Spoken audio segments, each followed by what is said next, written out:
bueno, llegamos a través de un salto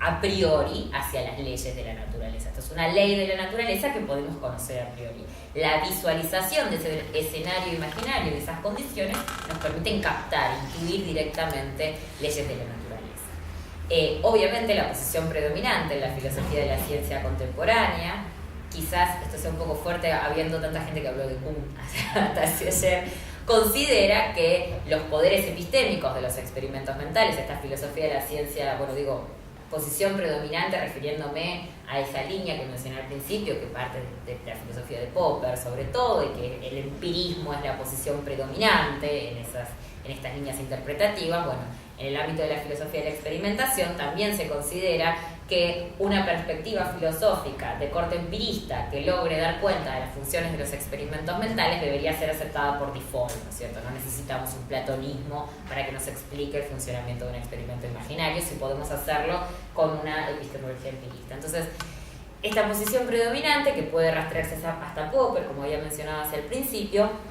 considera que la ejecución de un experimento mental es equivalente a la ejecución de un argumento.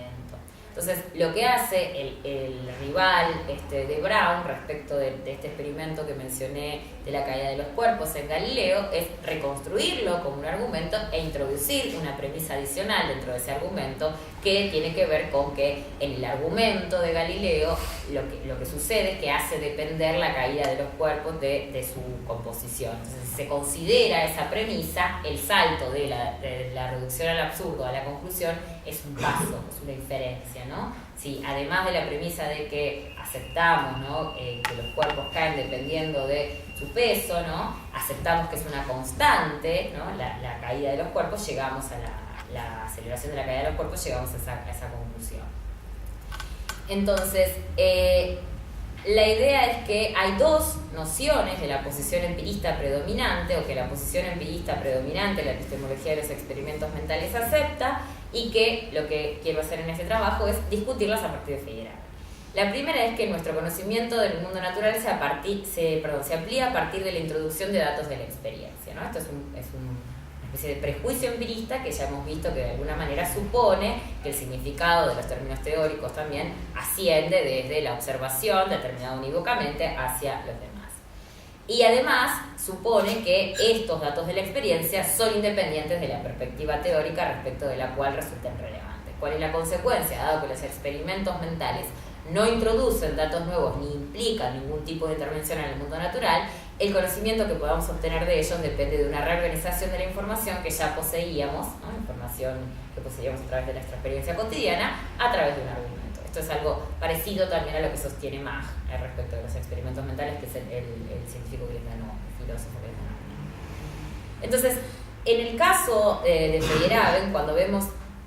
que si intentamos separar la experiencia de los significados, invertimos la relación del significado entre teoría y enunciados observacionales. Entonces, eso que yo decía hace un ratito, de invertir la relación de significación, ¿no? No es posible establecer el significado de los términos a partir de la experiencia, sino que es la teoría la que dota de significados a nuestros enunciados o términos de la experiencia. Entonces, podríamos comenzar desde la perspectiva de Feyerabend, objetando estos supuestos que mencioné en el apartado anterior, ¿no? Una es la idea de que los datos de la experiencia son independientes de la teoría, y la idea de que nuestro conocimiento del mundo natural solo se amplía, ¿no?, faltaría ahí introducir esa cláusula, solo se amplía a partir de la introducción de nuevos datos de la experiencia. Entonces, el argumento supone, o sea, el argumento de la interpretación empirista de los experimentos mentales, supone que la única vía no controversial de conocimiento del mundo natural es la experiencia, porque la experiencia es la que dota de sentido a nuestros enunciados observacionales, en base a los cuales evaluamos nuestras teorías. Este es el sentido de esa relación. Entonces, si consideramos, ¿no?, si criticamos este principio tomando, bueno, algunas de las consideraciones que anteriormente hice respecto de la crítica que Feyerabend hace al lenguaje observacional, consideramos el elemento idiosincrático involucrado en el lenguaje observacional o en las interpretaciones naturales, podemos considerar que la visualización de un escenario imaginario podría funcionar como un elemento de propaganda, y la contradicción a la que se llega en el caso de Galileo como resultado de las resoluciones, de considerar las resoluciones posibles de la situación, podría entenderse como un elemento coercitivo en virtud del cual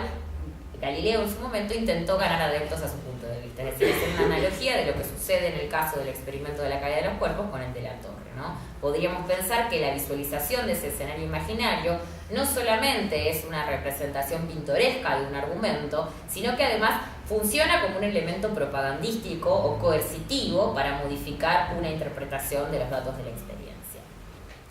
Entonces, esta es más o menos el punto al que quería llegar.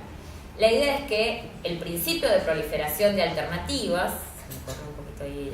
el ejemplo, podría, o sea, este principio a partir del cual se introducen nuevas perspectivas, funcionando contrainductivamente, es decir, en contra de posiciones largamente aceptadas, podría ser un caso para examinar otros experimentos mentales, podría ser una perspectiva para examinar otros experimentos mentales, como por ejemplo el del balde de Newton, que quizás se pueda describir brevemente, no tenemos tanto tiempo, pero la idea es que Newton en su discusión con Samuel Clarke, discute, discípulo de Leibniz, discute la idea de espacio relativo y